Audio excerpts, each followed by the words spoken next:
California City, 2002. A legendary high-end fashion agency prepared to unveil its newest face, a 19-year-old black model named Alma. But days before her debut, she vanished. The agency's powerful owner, Mr. Delane, steps in to explain. She couldn't face the spotlight and ran away. Everyone believed him. But a week later, a human-like mannequin named Alma appears in his private locked studio. For 30 years it stood there, admired for its haunting realism. Its presence has faint chemical smell and was explained by Delane, who claimed it was for preserving vintage leather. Then, in 2022, Delane dies. When Harold, the agency's longtime janitor, was assigned to clear out the studio floor, makes a terrifying discovery. An accidental mistake reveals a hidden scar, and the truth about the mannequin unravels a 30-year-old secret, exposing a dark obsession hidden in plain sight. The year 2002 throbbed with the relentless pulse of high fashion, the era of impossible standards and fleeting fame.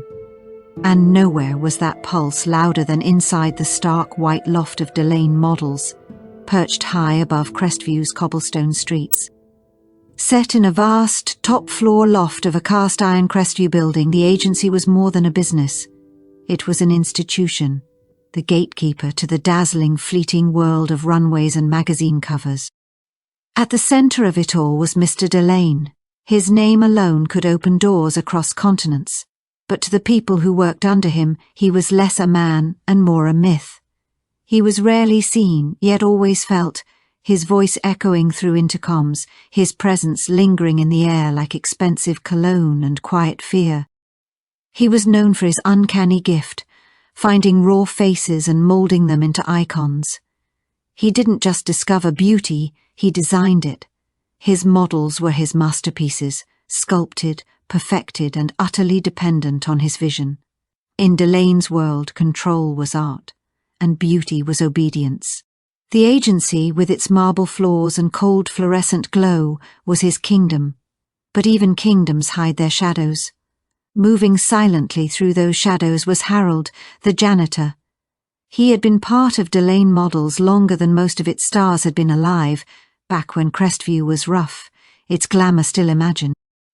Decades later, in his 50s, Harold was a ghost among glitter. He swept the halls, emptied the bins, and kept his eyes down. But he noticed everything.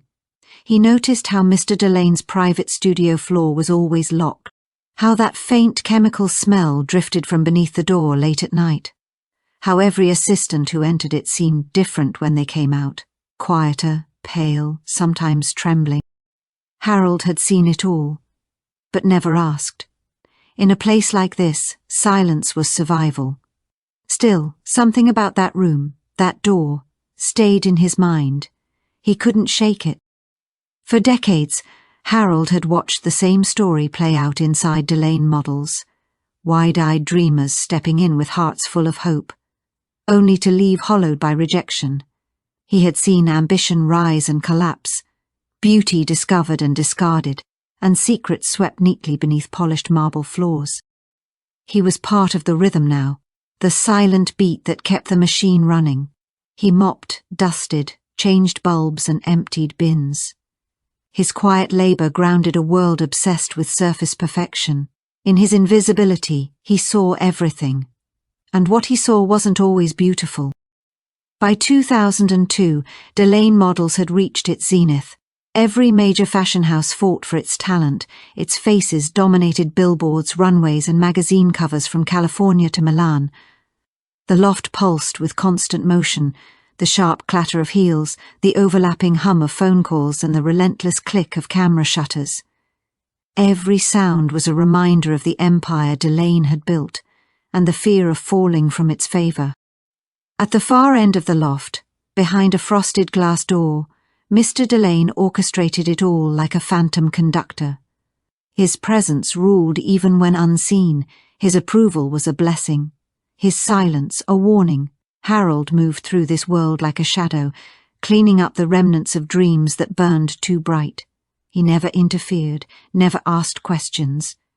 Just kept the stage ready for whatever or whoever came next in Delane's grand illusion. And then Alma arrived. She was 19, fresh from Harlem, her portfolio thin but her presence undeniable. There was something about her, an arresting blend of sharp beauty and quiet poise. She didn't walk, she glided. Her eyes carried the kind of depth that made even Delane's jaded scouts fall silent. Alma wasn't just another hopeful face.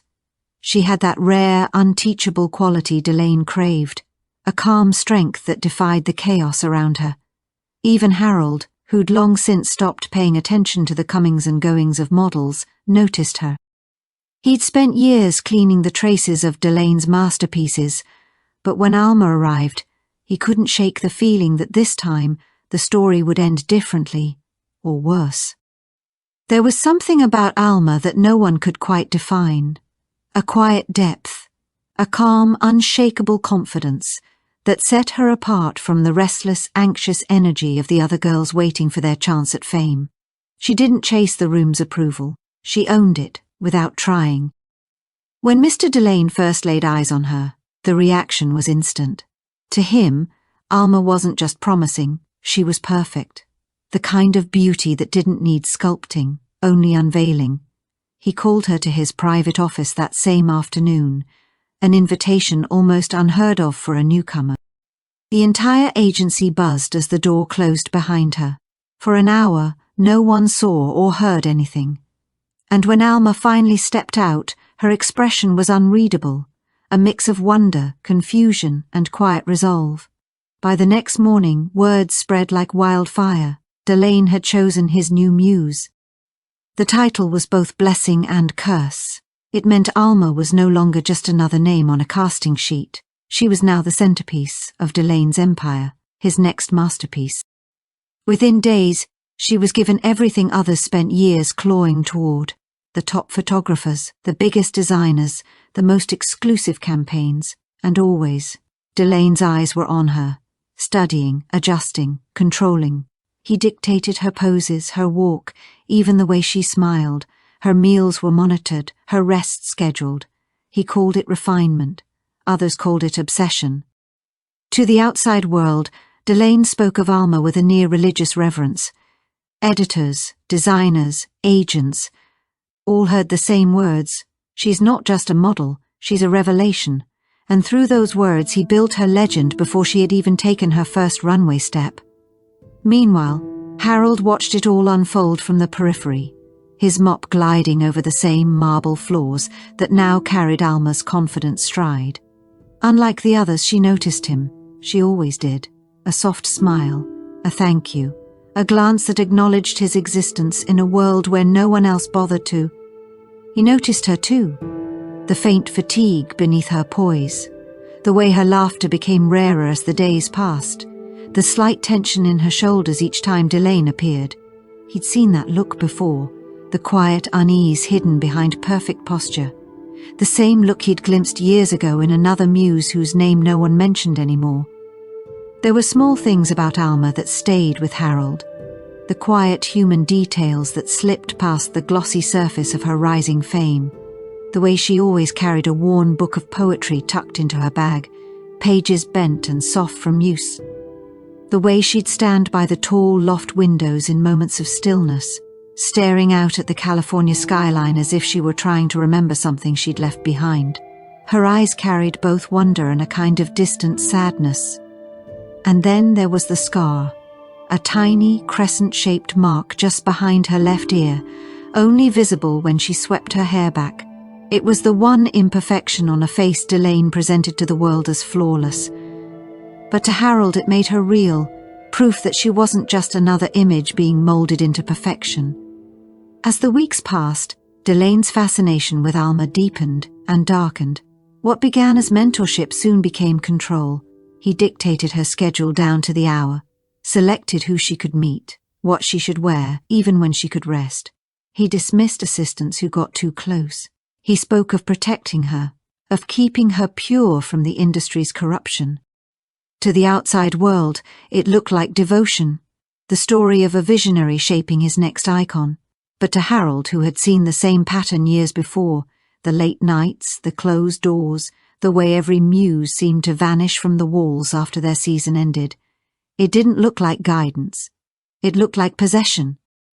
She was on the brink of something monumental, her debut at Paris Fashion Week, the grand unveiling of Delane's latest creation, the culmination of months of precision and pressure. She was ready to ascend, and Delane was ready to claim her success as his own. Harold thought again of that crescent scar, the small mark of humanity in a world that demanded perfection. He would remember it later, when perfection itself began to crack. In just a few days, Alma was supposed to take the stage in Paris, but would she make it there? The week before the Paris Fashion Week were a storm inside Delane Models, a blur of fittings, castings and phone calls that never seemed to end. Assistants rushed between garment racks and lighting tests. Designers sent last-minute demands, and every conversation came back to one name: supermodel, Alma. Her debut wasn't just a launch, it was a coronation. Then, 3 days before her flight to Paris, everything stopped. Alma didn't show up for her final fitting, one that could make or break her runway debut. Calls to her phone went straight to voicemail. Emails, texts, even direct messages from fellow models, nothing. At first people brushed it off as exhaustion, but by evening worry crept in. When the agency sent someone to her apartment, the scene was eerily ordinary. Her bags were half-packed, her passport rested neatly on the dresser, and there were no signs of struggle. It was as if she had stepped out for a moment and never returned. Whispers spread fast. Missed fittings were unprofessional. Disappearing was career suicide. But Alma wasn't careless. She wasn't impulsive. Everyone knew that. So the theories began. Had a rival agency stolen her? Had she broken under the pressure? Or had something darker happened? Something no one wanted to say aloud? Through it all, Mr. Delane remained silent.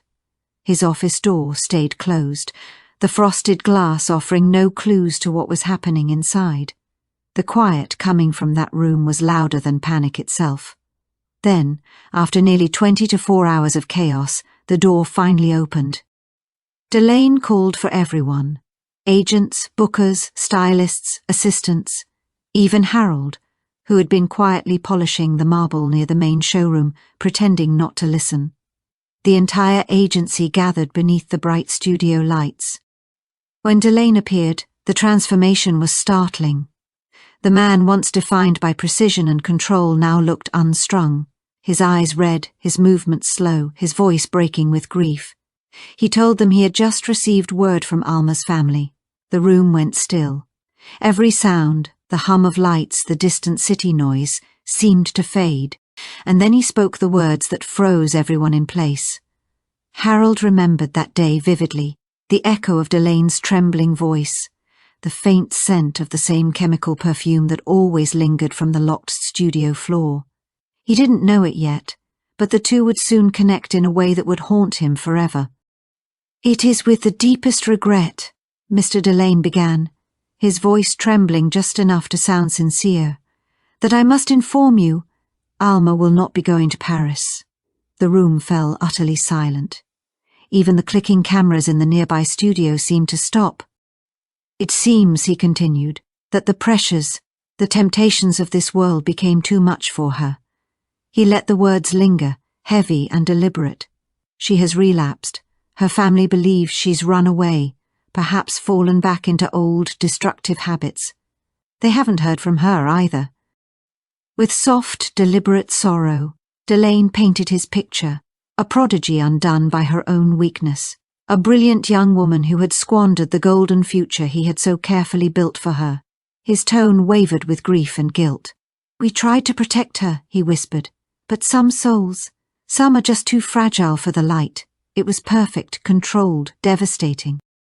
In one speech, he rewrote reality. The story of Alma, the rising star, became the story of Alma, the fallen muse. The narrative spread through the fashion world like wildfire. What had been admiration turned to pity, whispers of addiction, pressure, fragility. Everyone believed it because it fit the myth, beauty destroyed by fame. No one questioned Delane's version. No one filed a police report. No one demanded evidence. Within days, Alma's name vanished from the agency's press releases, her photos quietly removed from the boards. The official record of her existence faded beneath the next wave of new faces. And just as the agency began to move on, a new summons came. A week after Alma's disappearance had been neatly mourned and forgotten, Mr. Delane called a private meeting. Only 3 people were invited: his head booker, his chief stylist and his financial manager. The location, his private studio floor. The one room in the entire building that no one entered without permission, the one Harold had cleaned outside of, but never inside. The studio floor was vast, climate-controlled, dimly lit and immaculate. The air held a faint chill, mixed with the sterile scent of preservation chemicals.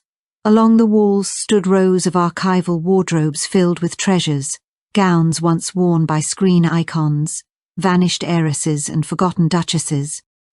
It wasn't merely a storage room. It was a shrine to Delane's obsession with eternal beauty. Harold knew this place better than most. Every week he dusted, polished, and ensured that not a single fibre decayed under time's weight.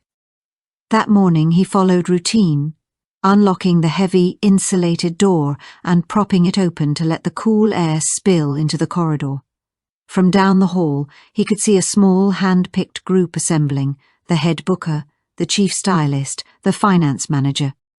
Their faces carried a nervous mix of reverence and unease. An invitation to Delane's private studio floor was not a privilege, it was an omen. When Delane finally appeared, the grief he'd so dramatically worn days earlier had evaporated. In its place was a feverish energy that shimmered beneath his polished calm. He gestured briskly, ushering the trio inside before sealing the door behind them with a soft final click. Harold lingered nearby, pretending to organize his cleaning cart. He couldn't help it. Something in Delane's tone drew him in.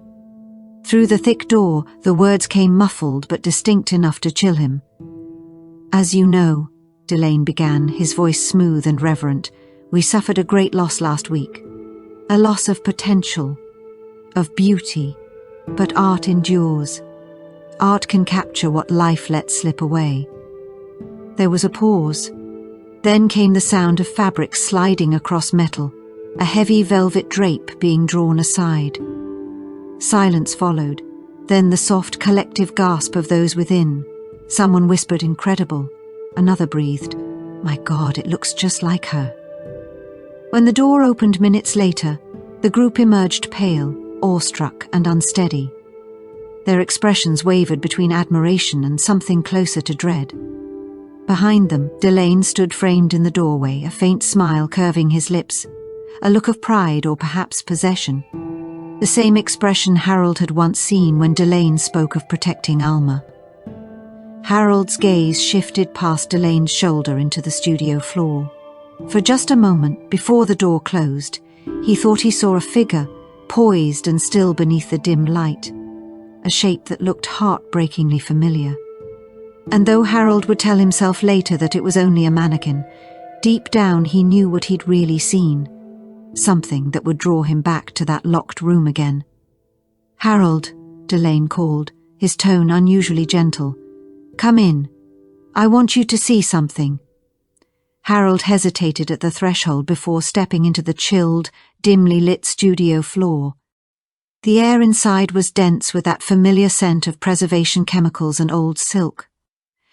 In the center of the room, where the velvet drape had been drawn back, stood a raised display platform illuminated by a single spotlight.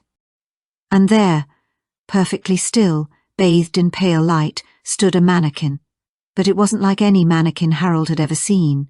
It wore a vintage Dior gown from Delane's legendary collection, the fabric catching faint glimmers of light like captured moonlight. Its stance was graceful, poised, almost breathing. And then Harold's gaze lifted to its face. It was Alma. Not a resemblance, not a replica. It was her. The flawless contours of her cheeks, the familiar curve of her lips, the delicate shadow of thought behind the glass eyes that seemed to follow him. It was as if she'd been suspended between life and art. "A tribute," Delane said softly, his eyes never leaving the figure. A custom piece I commissioned some time ago. I wanted to preserve her essence, before everything changed. We shall call her Alma, a reminder of the beauty that was, and the beauty that endures. Harold stood frozen. His hands trembled slightly at his sides, as an icy dread settled deep in his gut. The sculpture's realism was staggering, but wrong. Not artistic, not reverent, it radiated something else entirely, ownership. In that cold, still air, Harold felt the truth forming behind Delaine's words. This wasn't tribute, it was possession, an artist who had lost his muse and decided she would never truly leave him. If this story made your stomach twist even once, it means you still feel something. Keep that feeling alive. Hit subscribe before the truth fades again. The unveiling of the Alma mannequin marked an almost imperceptible shift in the agency's atmosphere, something subtle but undeniable. Within days, the figure became a quiet obsession among the staff, a symbol of Delaine's eccentric genius and the haunting legacy of his lost muse. Few ever saw it in person, but everyone talked about it. The Alma mannequin became myth, perfection preserved, beauty eternal. Access to the studio floor remained strictly controlled. Only Delaine and Harold held keys. To most, that fact carried an air of prestige. To Harold, it felt like a curse. He dreaded Mondays, the day he was required to clean the studio floor. The room's stillness always felt wrong, as if time stopped the moment the door sealed shut. The air inside was cool, unnaturally dense, humming softly with the climate system's steady exhale. The archival wardrobes loomed in shadow like tall, veiled sentinels. And at the center, beneath the unwavering cone of light, stood Alma, her glass eyes glinting faintly in the dimness. Harold tried not to look at her, but it never worked. Her gaze, calm, vacant, yet impossibly human, seemed to track him no matter where he moved. Every time he bent to wipe the polished floor or dust the edges of the platform, a chill would crawl up his spine. Then there was the smell. It hadn't been there before. The day Delaine unveiled her, the scent was faint, almost unnoticeable. But over the weeks it grew distinct. A sharp, sweet, sterile odour that clung to the air like invisible mist, and old perfume that permeated the rest of the agency's storage areas. It reminded him of hospitals, embalming fluid, and something else, something he couldn't name. Harold, who knew every inch and cent of the building, noticed immediately. One morning, while Delaine inspected a shipment of new garments, Harold mentioned it quietly. "Sir, the studio floor, it smells strange, like chemicals. Maybe the air system's leaking." Delaine barely looked up. "Nonsense," he said with a dismissive wave of his manicured hand. "It's the preservation materials, necessary for the fabric, nothing to worry about." His tone was casual, but his eyes flicked up just long enough for Harold to see the faintest spark of irritation, maybe even warning. "Oh, that," Delaine had said, inhaling the air as though appraising a fine perfume. "Just some experimental compounds I've been using on the vintage leather pieces. A preservation formula, very avant-garde. Volatile stuff, though, so best not to touch anything, Harold. Carry on as usual." It sounded believable enough. In the strange alchemy of high fashion, where garments were revered like relics and designers treated as prophets, eccentric methods were nothing new. If anyone would tinker with experimental chemicals in the name of art, it would be Delaine. So Harold nodded, said nothing, and continued his work. But the smell lingered. It didn't fade with time. It deepened, sharp and artificial, the kind of odour that felt like it could stain your lungs. And no matter what Delaine claimed, it didn't smell like treated leather. It smelled like something preserved. From then on, Harold made his time in the studio floor as brief as possible. He moved quickly and quietly, never lingering near the mannequin. He dusted, vacuumed, emptied the bin, always keeping his back half-turned to the figure under the spotlight. Yet every time he passed her, the corner of his vision caught something, an illusion of movement, a faint shift in shadow, as though she were not completely still.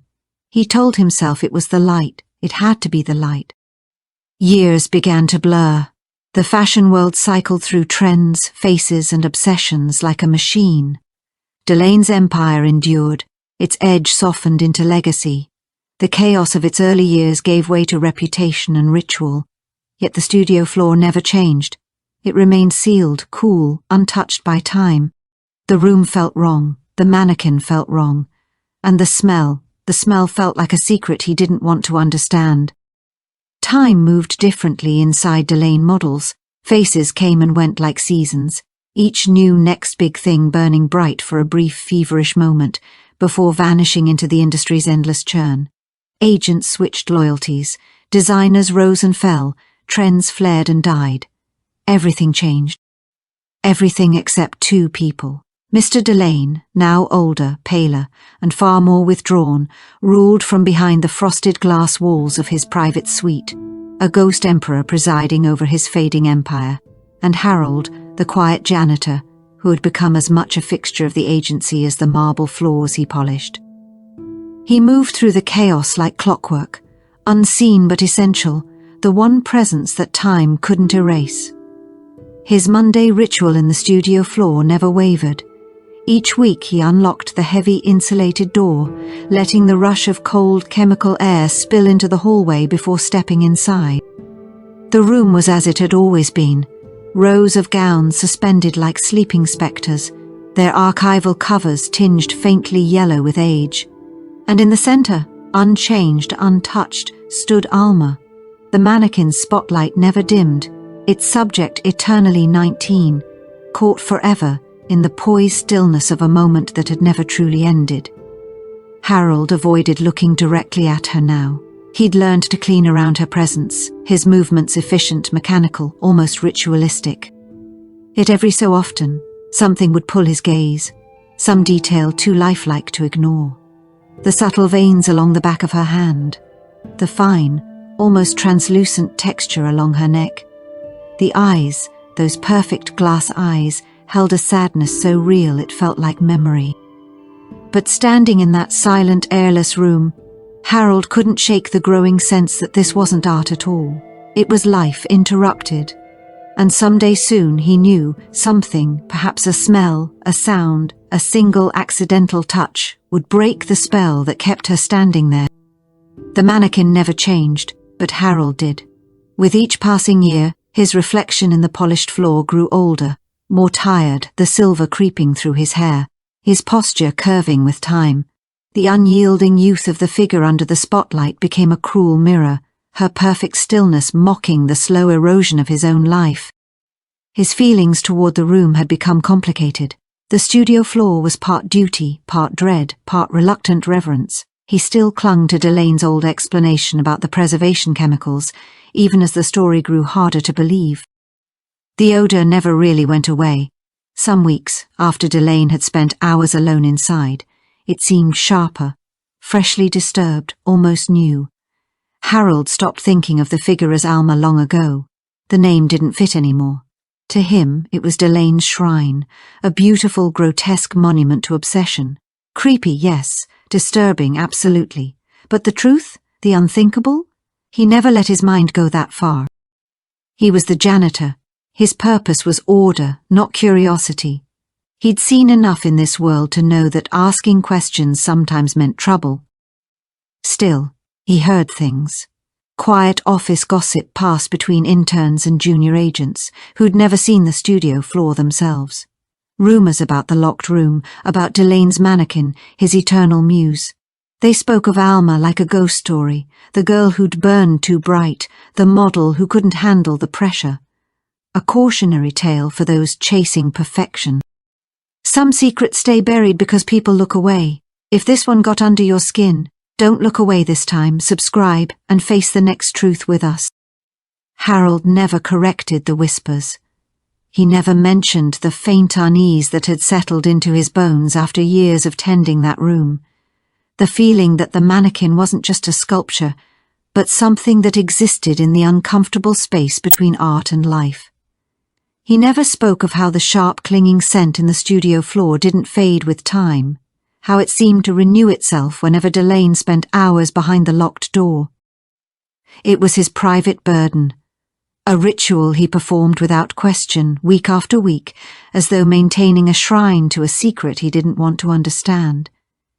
He told himself that someday when he finally retired, he'd walk away and leave it all behind, the mannequins, the silence, the smell. The ghosts of Delane models could stay right where they belonged. But the ghosts had other plans. 3 decades passed, 30 years, an entire lifetime in the transient world of fashion. The industry reinvented itself over and over again. Trends were born and discarded, supermodels rose and vanished, glossy magazines folded into digital relics. Yet, inside the pristine loft of Delane models, time seemed to have stopped. The mannequins, the walls, even the faint hum of the climate control system, all remained unchanged. At the centre of it all was Mr. Delane, now in his late 70s. He had withdrawn almost completely from public life, his presence reduced to a voice on the phone or a brief appearance on a flickering video call. He hadn't attended a runway show or editorial shoot in years, but his power, his myth, had only grown. In his absence, he became legend, the reclusive genius, the ghost in the tower. His name was spoken in the same breath as Lagerfeld or Saint Laurent, but with a darker edge, a sense of unease, as though his creative brilliance had been purchased at some terrible cost, but whose name still commanded respect and fear. And though Delane's body had aged, his creation inside that sealed room had not changed at all. Soon death would force open the studio floor door, and with it, every secret that Delane thought he had buried forever. Harold the janitor was now well into his 70s.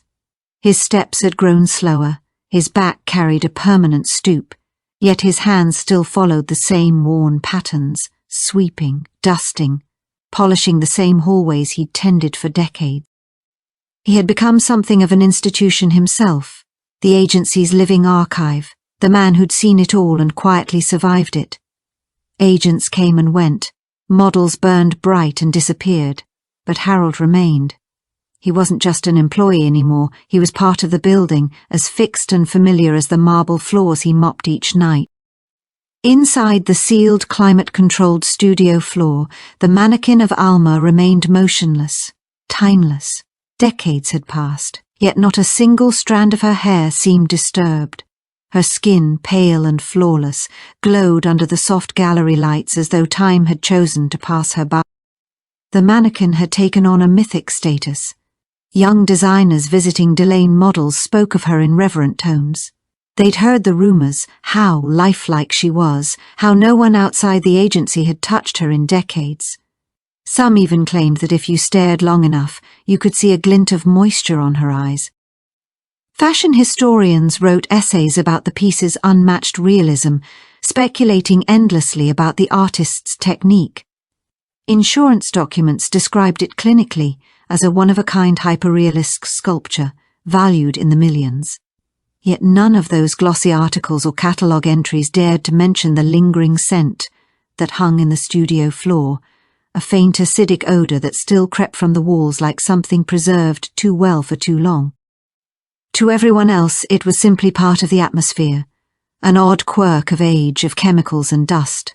To Harold, it was the same old smell that had haunted him for 30 years, whispering from behind the mannequin's glass case. Harold's weekly visits to the locked studio floor had become second nature. The unease that once prickled under his skin had dulled into routine. Just another part of the job, another of Mr. Delane's many quirks you didn't question if you wanted to keep working there. The mannequin, the sealed room, the faint chemical tang in the air, it all blended into the rhythm of his quiet, repetitive days. The silence surrounding that figure had deepened over the years, just like the silence surrounding Alma herself. No one spoke of her anymore. No one asked what had really happened. It was as though time had sealed both stories, woman and sculpture, inside the same invisible tomb. Then, without warning, the era of Delane models shifted. It didn't end with scandal or spectacle, but with something far quieter. On a mild Tuesday morning in the spring of 2020, Mr. Delane didn't appear for his usual morning briefings. At first, no one worried. He was known for keeping odd hours. But by noon, when a client meeting passed without a word, his personal assistant decided to check. With a master key, she unlocked the heavy oak door to his private suite. Inside, everything was perfectly still. The muted hum of the air conditioner, the soft tick of the antique clock, and behind the grand mahogany desk, Delane himself. He sat motionless in his leather chair, one hand resting near a cup of untouched coffee, his face calm, as though he'd simply drifted to sleep. He had suffered a massive heart attack during the night. No struggle, no chaos, just a final, silent exit from the empire he had built. Within hours, the fashion world erupted in mourning. Headlines flooded social media. Designers, photographers, and aging supermodels all shared stories of the man who had discovered, shaped them, immortalized them. He was hailed as a genius, a legend, a visionary whose influence had outlived his own relevance. And yet, in all those glowing tributes, no one mentioned the mannequin, his most personal, most secret creation. Most people will scroll past this, just like they scrolled past her story for 3 decades. Don't be one of them. Subscribe, stay awake, stay human. Behind the glowing headlines and heartfelt tributes, the reality at Delane Models was far colder. The man who had built the empire had left no heir, no plan, no second in command. Delane was the agency, and without him, the entire machine began to stutter and collapse. Lawyers arrived within days, briefcases snapping open like weapons. Accountants swarmed the offices, combing through decades of tangled finances. It didn't take long to reach the grim conclusion: without its founder, the agency had no future. The name might still carry weight, but the structure beneath it was hollow. The verdict came swiftly. Delane Models would be dissolved, its assets liquidated, its contracts absorbed by hungrier rivals. Even the iconic Crestview loft, once the crown jewel of high fashion, was listed for sale. What followed was a frenzy, a dismantling disguised as an inventory. Years of glamour, prestige, and whispered secrets were reduced to labeled boxes and auction catalogues. Assistants cried as they packed framed covers and old contact sheets. Stylists scavenged keepsakes. The once silent hallways echoed with the chaos of movers and the rasp of tape sealing another chapter shut. And through it all, Harold moved like a ghost among the ruins. For over 30 years he had been the quiet steward of this place, the one who turned off the lights when everyone else went home. Now he found himself helping to disassemble it piece by piece, each item a memory of a world that no longer existed. His own retirement, once a distant comfort on the horizon, had arrived unexpectedly, ushered in not by choice, but by the end of everything that had defined his days. The clear-out was relentless. Gowns that had once graced runways were rolled out on squeaking racks. Crates of yellowed photographs were stacked in corners, their edges curling like aging skin. Even the furniture, the heavy desks, the velvet chairs, the mirrored dressing tables, was stripped away, leaving behind the skeletal remains of an empire. Yet one room remained untouched, one room no one had yet dared to enter, the studio floor. Its door still sealed, its faint chemical scent leaking through the cracks. The mannequin was still inside, waiting, but now, for the first time in decades, Harold wasn't the only one with the key. Harold moved quietly through the hollowed-out remains of Delane Models, his slow, deliberate steps echoing in the stripped-down loft. The glamour had been gutted, leaving only dust, echoes, and memories. He was the last constant in a space that had once pulsed with life, now little more than an empty stage after the curtain had fallen. But one final task remained, the one he had been dreading since the day of Delane's death: the private studio floor. That locked, temperature-controlled chamber, sealed for months, was the final piece of the empire to be emptied. Inside waited Delane's vintage couture archive and its haunting centerpiece, the Alma mannequin. The liquidators had been blunt about their intentions. The figure wasn't a keepsake, it was an asset. A unique art piece, they called it, insured, catalogued, and now bound for appraisal. Their plan was simple: remove it from its stand, pack it into a custom-built padded crate, and ship it off to a secure facility. But none of them knew the room. None of them had ever dared to enter it. That task fell to Harold, inevitably, unavoidably. He was the only one who had ever carried the key, the only one who had kept its secrets for 2 long, uneasy decades. He stood at the door, hand trembling slightly, as he slid the old brass key into the lock. With a reluctant twist, the mechanism gave a heavy click. A rush of air escaped, a cool chemical breath that seemed almost alive. The door creaked open. Inside, nothing had changed. The studio floor was immaculate, frozen in time, untouched since Delane's passing.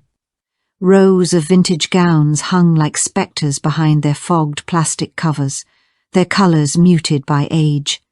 The soft hum of the climate system filled the silence. And there, in the centre of the room beneath its single spotlight, stood Alma, eternally poised, unflinching. Her glass eyes fixed on something far beyond the present moment, like she had been waiting for someone to finally return. The smell hit him then, the same sharp medicinal sweetness that had lingered in his mind for 30 years. Stronger now, closer. For the first time, Harold wondered if Delane's story about preservation chemicals had been a lie.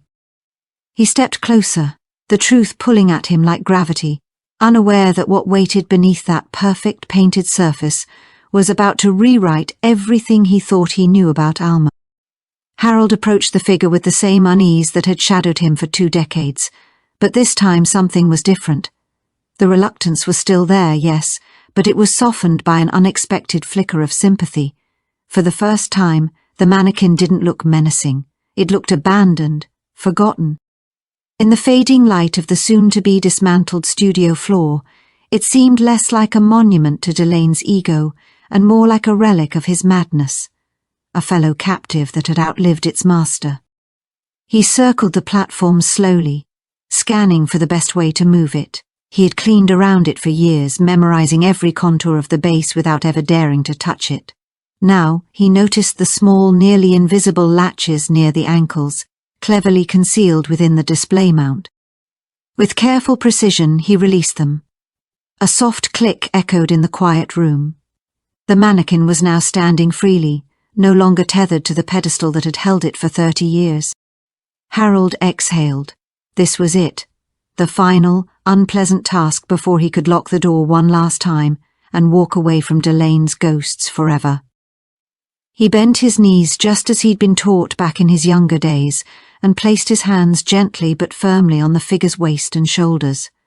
Its skin, if you could call it that, felt unnervingly smooth beneath his work glove. He steadied himself, drew in a breath, and began to lift. And in that instant, 2 things shocked him at once. This story isn't just about what happened, it's about what we ignore every day. The small signs, the uneasy feeling, the "it's probably nothing." If you love your family, protect them now. The survival guide in the pinned comment exists for a reason, before comfort turns into regret. The moment Harold began to lift, he knew something was wrong. First, the weight. It was astonishing. The figure was far heavier than any mannequin he had ever handled, its mass dense and unyielding, like stone hidden beneath silk. Second, it was utterly rigid. There was no flexibility, no hint of the hollow lightness of fiberglass or resin. It felt disturbingly solid, as if he were trying to move a small statue rather than a display figure. He grunted, the strain biting into his arms and back, his aging muscles trembling under the effort. Inch by inch, he managed to lift the figure clear of the stand.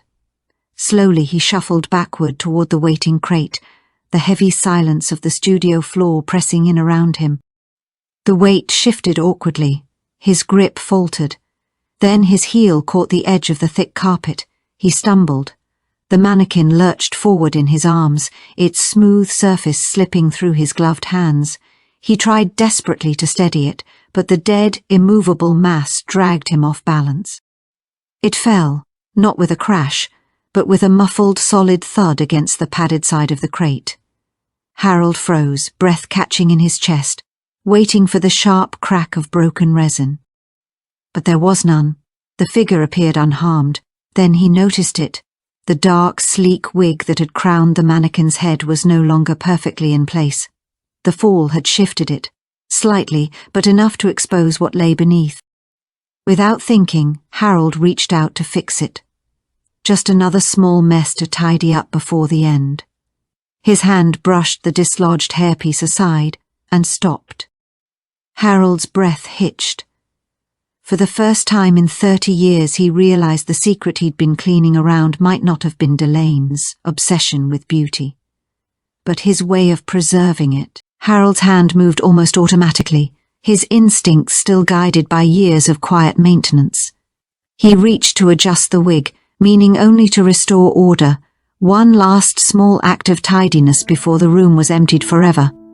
But as his fingers brushed the exposed patch just behind the figure's left ear, he froze.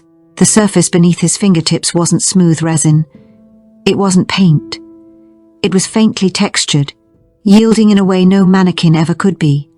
And there, half hidden beneath the dislodged hairline, was something small and unmistakably human, a scar, a pale crescent-shaped scar. For a heartbeat, his mind refused to register what his eyes were seeing.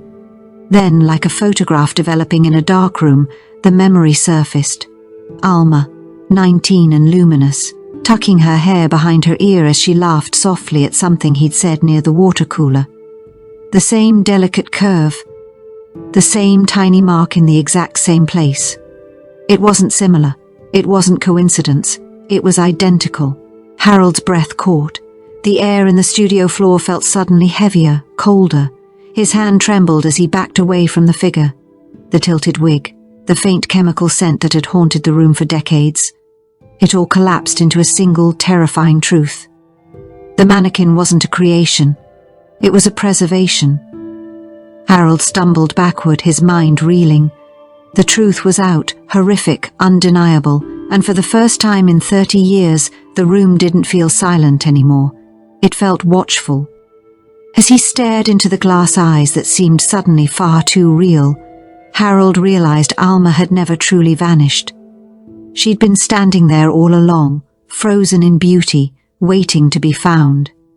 She was turned into art so the world would forget she was real. You remembered her. Subscribe, so we never forget the next one. A dizzy wave rolled through Harold, his knees unsteady beneath him. The air in the studio floor, always cool and faintly chemical, now felt dense, cloying, impossible to breathe. He gripped the edge of the crate for balance, his eyes fixed on that small pale crescent behind the ear, the scar that had just shattered 30 years of denial. Alma's scar. He was certain. He could still picture it. The faint curve he'd once noticed when she tied her hair back, smiling shyly at something he'd said. There was no mistaking it. He swallowed hard, his throat dry as paper, forcing himself to steady his breath. Panic wouldn't help him now. He needed to know, needed to see. Some part of him, the part that had kept this place spotless for decades, demanded verification, proof, order. Step by step, he approached the figure again. The familiar dread that had always shadowed this room was gone, replaced by something colder, clinical, investigative. He leaned close enough to see every delicate contour of her face under the spotlight. Then, with a trembling hand, he reached out. His fingertip touched.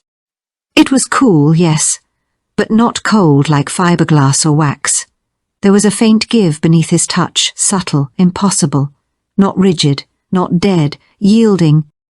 He drew in a sharp breath and leaned closer.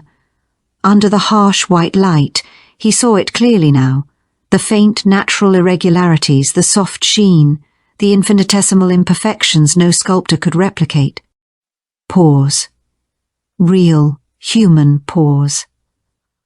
And as he stared into the glassy eyes that suddenly didn't seem glass at all, he knew he wasn't in a room full of fashion relics anymore. He was standing in a tomb. Evil doesn't always knock. Sometimes it just waits, in silence, until no one's watching. Don't let that silence cost you or someone you love. There's a survival guide pinned below. Read it. Because the people who think it could never happen to me are usually the ones who never saw it coming. Harold's gaze drifted downward to the hands, the same hands that had always disturbed him with their uncanny precision. He had once admired the sculptor's skill in shaping them, but now, under the harsh light, admiration turned to dread. The fingernails weren't smooth, painted imitations.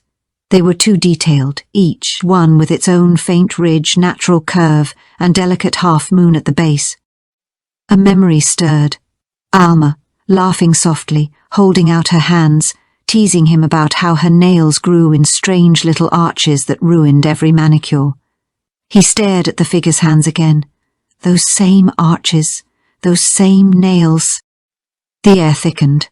The sharp synthetic scent Delane had always claimed was just the leather treatment now burned his nostrils. It wasn't leather, not even close. It was chemical, sterile and suffocating, the smell of something that shouldn't still exist, forced into unnatural stillness. Preservation, not decay. His thoughts clicked together, one dreadful piece at a time. The impossible lifelike texture, the scar, the nails, the smell that never faded.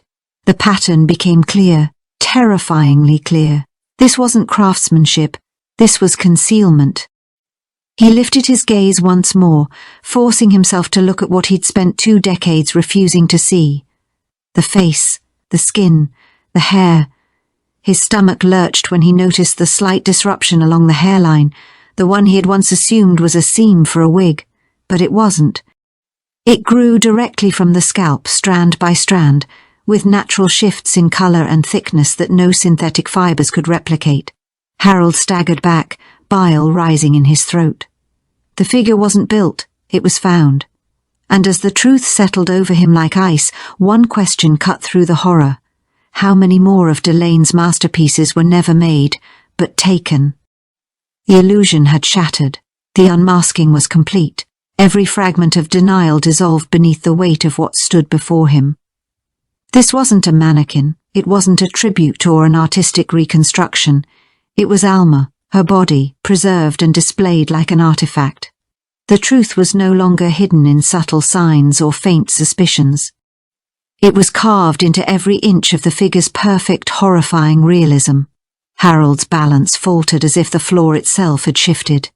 2 decades of quiet unease, all the strange smells, the odd inconsistencies, the gut-deep discomfort he had learned to ignore, collided into one unbearable revelation. Alma, the woman who vanished 30 years ago, she had never left the studio floor. His breath came shallow and uneven. The why loomed enormous, incomprehensible. But his mind locked instead onto the how. The faint chemical tang, the immaculate preservation. This wasn't the crude stiffness of decay, it was controlled, designed, maintained. He forced his eyes back to the figure, every trace of revulsion replaced by grim, clinical focus. He studied her face, her neck, the smooth line of her exposed shoulders. The preservation was too perfect, unnervingly pristine. There were no visible seams, no incisions, nothing that hinted at the grotesque science behind it. Then he saw it.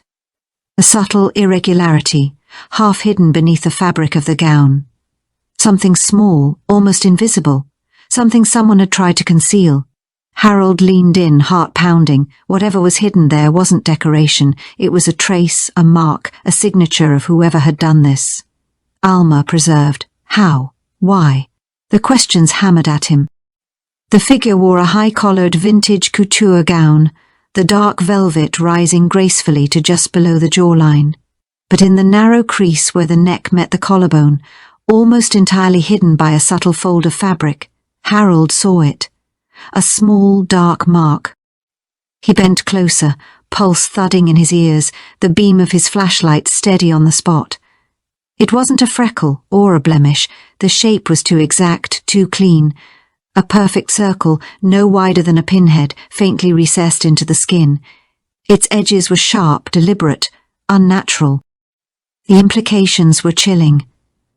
Had this mark been part of the process that had led to Alma's dark fate?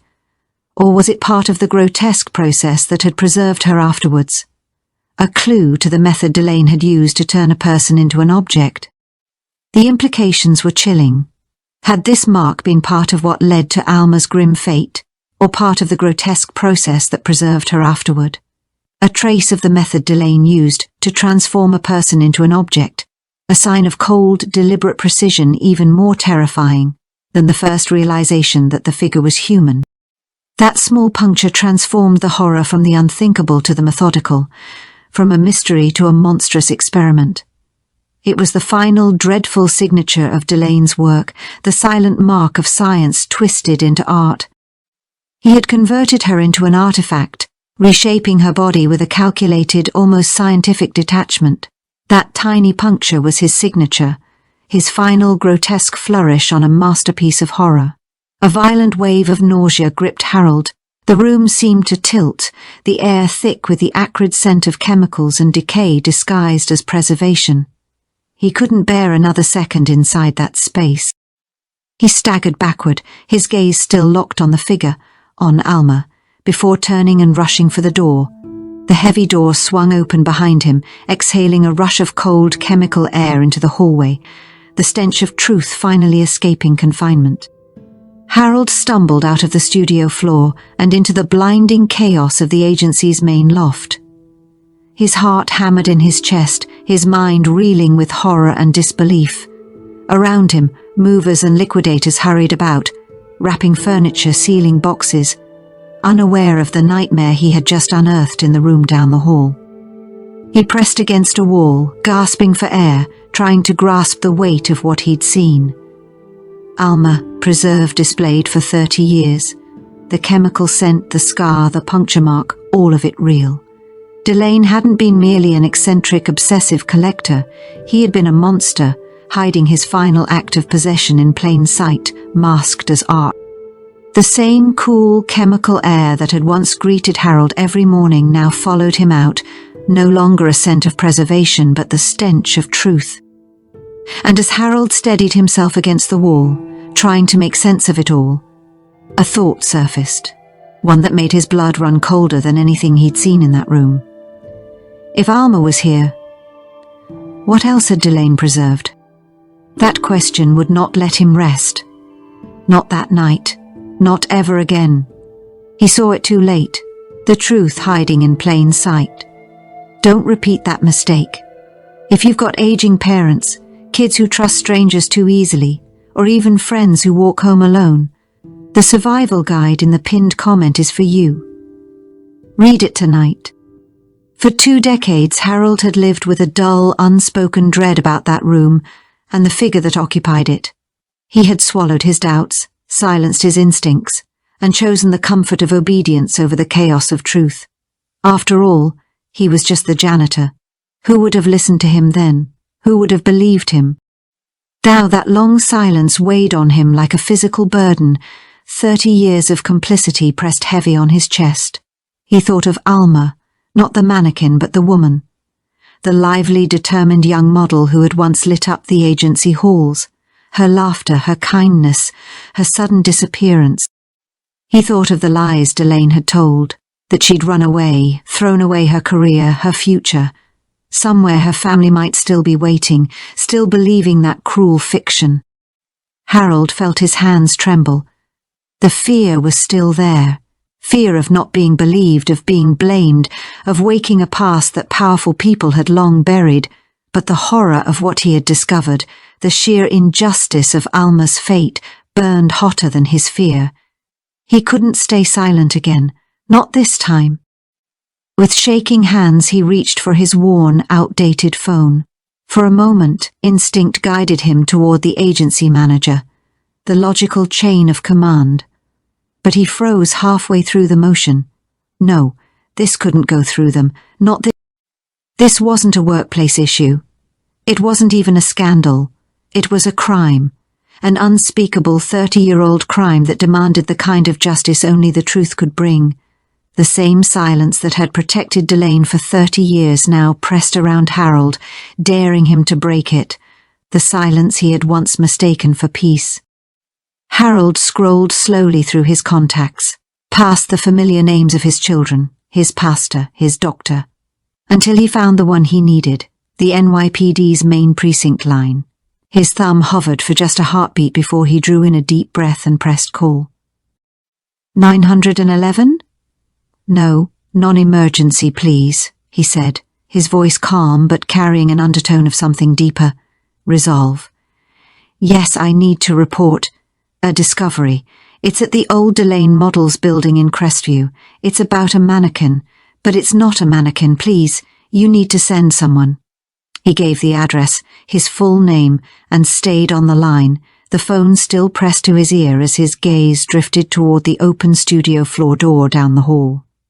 The faint hiss of air from within, that cold chemical breath, mingled with the bustle of movers, packing away the remains of Delane's empire. For 30 years the truth had been buried in silence, guarded by one man's obsession and another's fearful obedience. Now that silence had cracked. The call had been made. The secret was finally leaving the room. The same air that had preserved Alma now escaped freely into the world, no longer confined, no longer hidden. But as Harold lowered the phone, a faint creak echoed from inside the studio floor, a slow, deliberate sound, like movement where there should be none. Harold turned, heart pounding, realizing that uncovering the truth was only the beginning, not the end.